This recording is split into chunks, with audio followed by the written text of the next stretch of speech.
Welcome to the most important week of the year for the podcast industry. Welcome to Podcast Movement 2025.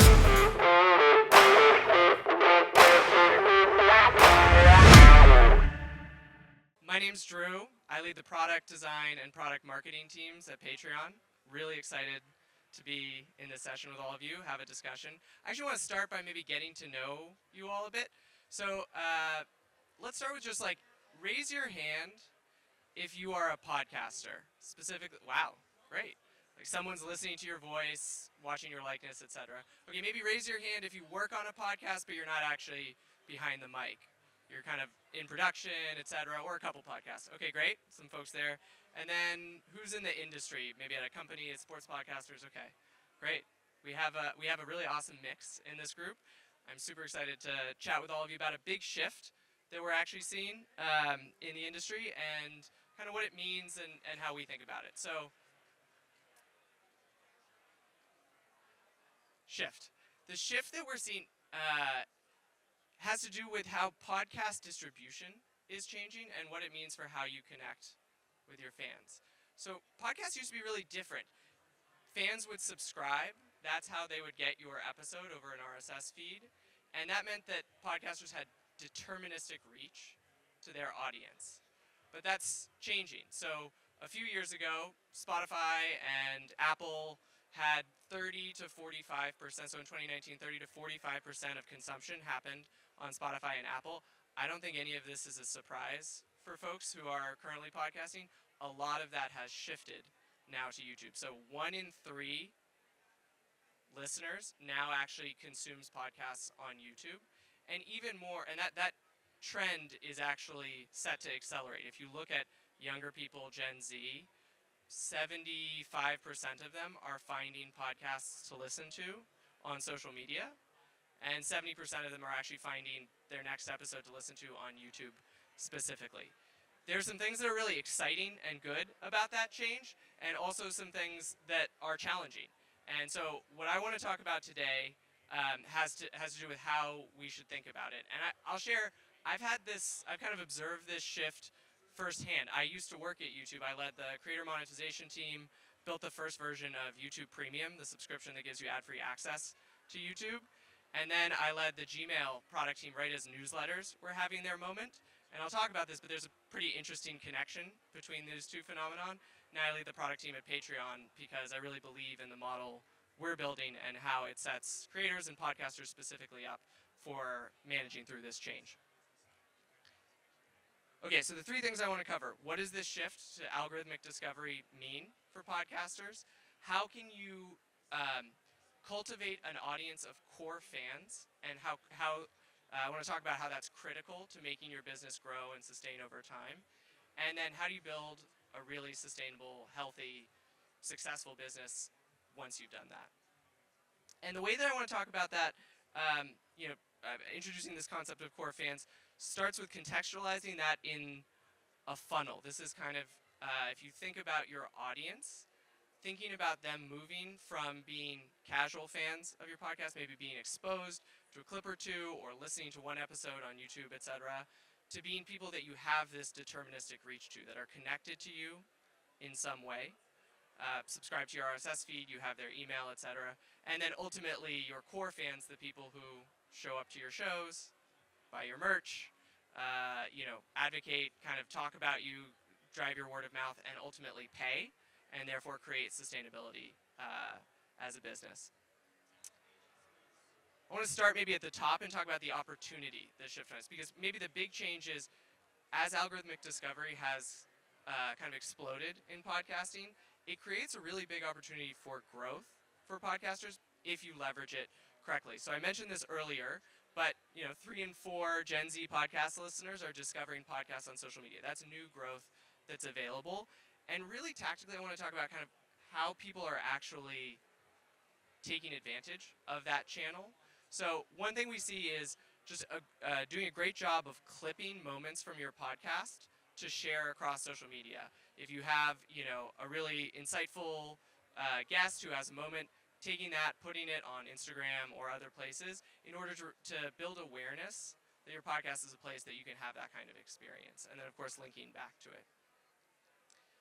Another tactic that we see is if you do have exclusive content, I'll talk about the value of that later, something that's only available to subscribers or might be paid. Showing what's in that on social media is a great way to drive people down the funnel. And so you take a teaser, something that happened that fans will only have access to if they subscribe to your feed or if they, are on your newsletter, or ultimately if they're paying, and putting that out where everyone can be exposed to it, get access to it, and kind of drive traffic from that channel. Kind of, if we think through all of the strategies, you want to think through how do you show up natively in each of the kind of algorithmic feeds that exist? How do you leverage stories? How do you think about short form content on YouTube and Instagram, TikTok? I was actually just listening to Meta's earnings call last week, and I continue to be surprised by how much juice there is left in driving people to short form video. I think if you're sitting there wondering where you can meet your audience, that continues to be one of the primary channels you should be thinking about. And then how do you show up there? Highlights from your podcast, having a very clear call to action associated with them. Come subscribe, come to my website, download this, making sure it's clear what, based on this clip, you should do. Full episodes available on X. I think another format that we see very successful is that kind of ties back to what makes podcasting a really special medium. I think people love podcasts because of the feeling of authenticity that they create. Sometimes it just feels like you're hanging out with your friends. You have a really deep, perceived connection to hosts, etc. And so kind of behind the scenes moments, showing how the podcast is filmed, showing like the studio, etc. I think that's one thing that you can really do effectively on social media. And we've seen that drive kind of great results for podcasters. And then this is not new to podcasting, but I think it's supercharged by building out this top of the funnel, but making sure that you're collaborating with other podcasters, that you're cross-promoting. That's kind of how podcasts used to grow dynamically. You'd show up in someone else's feed, there'd be this kind of word of mouth. That can kind of now be broadcast to a much wider set of fans via kind of algorithmic discovery. Okay. Maybe what I really want to focus on, though, and if there's like one sort of specific push that I would love folks to walk away from these 15 minutes with, is the importance of thinking about maintaining the mid-funnel as we undergo this shift. That's what's really changing. This used to be the top of the funnel for podcasting. People would find you in RSS feeds kind of organically, and then you would have the opportunity to reach them deterministically from then on. If you wanted to promote an upcoming show, if you wanted to sell a merch item, you could drop a promo in your feed, and that would definitely be delivered to them. As more fans kind of listen to podcasts, consume podcasts in YouTube, for example, that gets harder. Ultimately, I'll use Instagram as an example. Only 3.5% of your followers are going to see any given post on Instagram, and I think that's kind of the double-edged blade of algorithmic discovery. You get greater reach, and yet you're unable to consistently reach with something that you want to deliver to that audience. So what do you do about it? You should have a strategy for making sure that you are actually connecting consistently with the fans that you're building at that top of the funnel. And one really common, really, I think, prominent example of this is developing a newsletter. The newsletter is a key value proposition that you can have for collecting someone's email. And as soon as you have their email, you have the ability to deterministically reach them from then on. If you are going to, have a show in their city, if you're going to try and sell a new, piece of merch, if you have a new collab, you can definitely get in front of your fans as long as you have some way of reaching them. And so I think that's part of what we've seen is the rise of newsletters. On Patreon, we've recently updated all of our newsletter kind of functionality so you can reach both your paying and free members with a really rich, beautiful newsletter. But there are tons of platforms for this. You can use, a vendor. Depending on your scale, there are many different ways that you can kind of employ this strategy. I think this is also behind the desire to have this direct channel is also behind the rise of community building as a key part of this kind of holistic podcast business. So you see more podcasters have Discord servers, or on Patreon we've created chats and lives, ways that you can actually interact with fans directly. And those, I think, ultimately serve to kind of maintain that strength of connection now that fans are meeting in kind of like continuous consumption feeds. And for the fans that actually will become core fans or are core fans, this is a really huge value proposition. We've done pretty intense user research, and we've discovered there actually are kind of distinct stages of the fandom journey. You start, this is interesting content. It often starts with media. This is something I enjoy watching. Then you get interested in the person behind the media. You start with, this was an interesting insight, and then you go to, I feel a connection to the person behind the insight, the podcaster themselves, etc.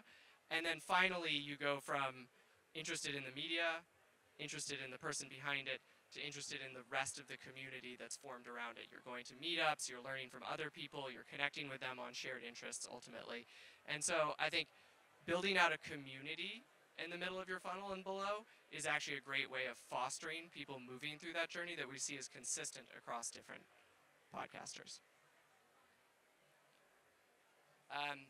Maybe last thing that I'd say is, I think it's really important to have like a place that you can show up in and show up great on the web, on the internet. And so many podcasters maintain, a website that they build themselves. They have, shows, their merch, all of their business lines, and then they kind of have their content front and center. Back to that point that having media is the kind of the first step in the fandom journey. On Patreon, we've recently redesigned your homepage, so if you have a Patreon, you can put all of your free and paid content there. It's easy to sync, and then we've tried to make it super easy for fans who land on it to give you that direct connection. We call that free membership. We model it as something called free membership on Patreon, but it's the same idea. You have access to their email, and you can always deterministically reach them from then on. And that's actually worked really well in terms of giving creators the ability to continue to promote any paid offerings they have below back to that audience. You can put it in their feed, put it in their email, say, hey, I have a bonus episode this week, and actually kind of guarantee that people will have an exposure to that and can make a decision. It's worked pretty well for us. We recently shared there are now 100 million plus free memberships on Patreon. So I think this kind of goes hand in hand as the top of the funnel has grown. Growing out that kind of connection to fans and maintaining it is really, really important. And so we've invested pretty deeply there. But there are many ways to do it. Okay. The words on this slide, completely illegible. But I can kind of, it's a bit of a summary of what I just said. You want to find some value exchange that makes it clear why someone's connecting. And the old one for podcasting is changing. It used to be, this was the only way you got the pod. You had to subscribe to the RSS feed, etc. That has now changed as more people are listening on YouTube, etc. So finding new ones. Is it a newsletter? Are there bonus episodes that are only available in your RSS feed or on your Patreon but are free? Is it behind the scenes, other additional content?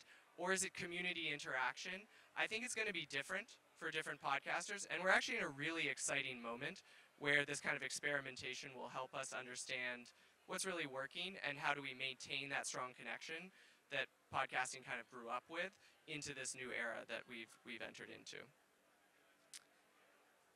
All right, last bit of the funnel. Last thing I kind of really want to talk about.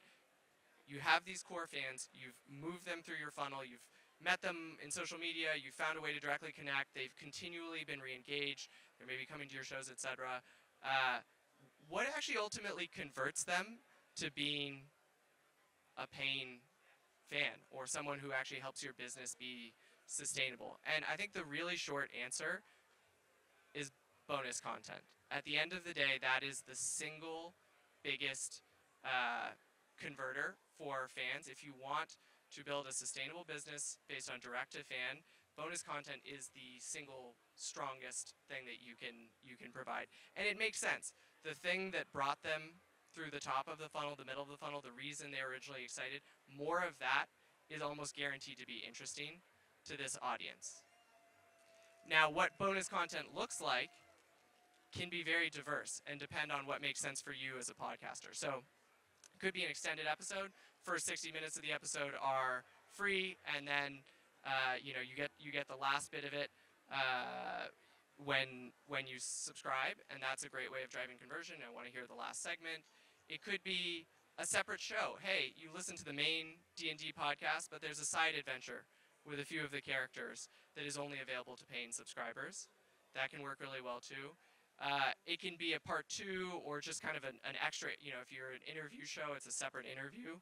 That can work really well as well. But the connecting theme is it's similar to what you brought the fan there, but it's only available to paying subscribers.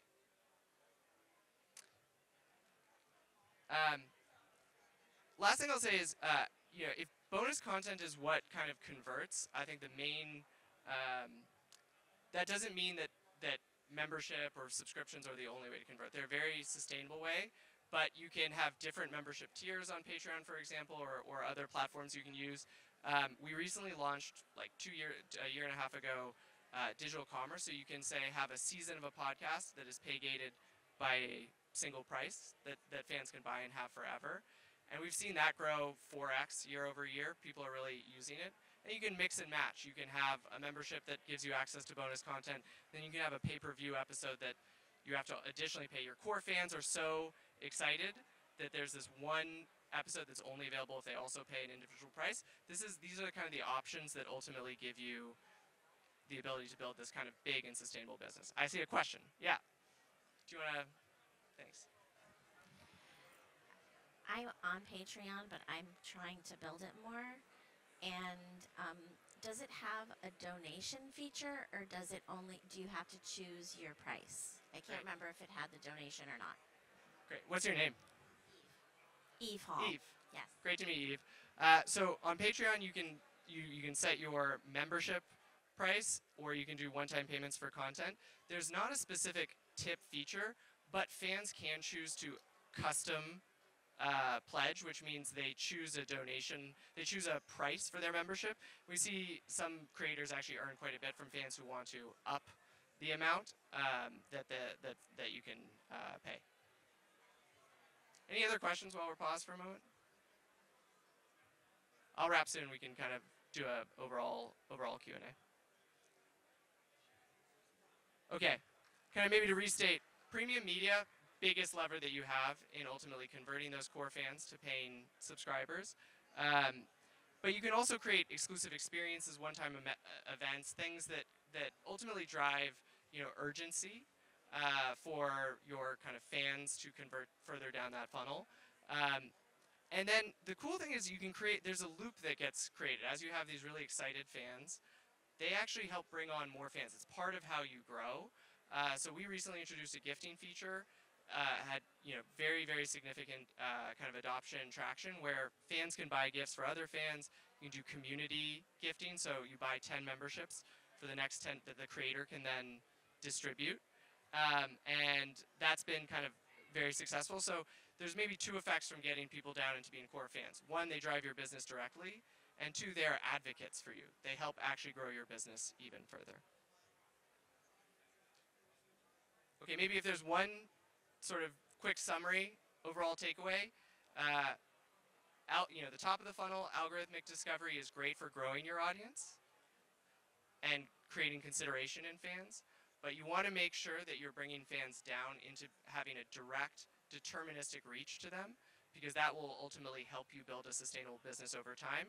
Those are the fans that you can then convert into core fans who both show up for you, advocate for you, come to your shows, buy your merch, and become paying subscribers.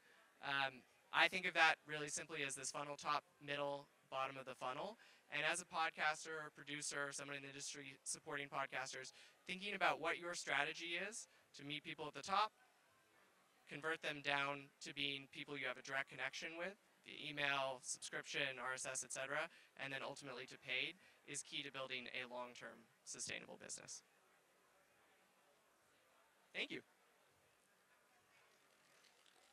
I think we have a couple minutes for Q&A. If anyone has questions, I see one question right there. What? We're at time. Okay.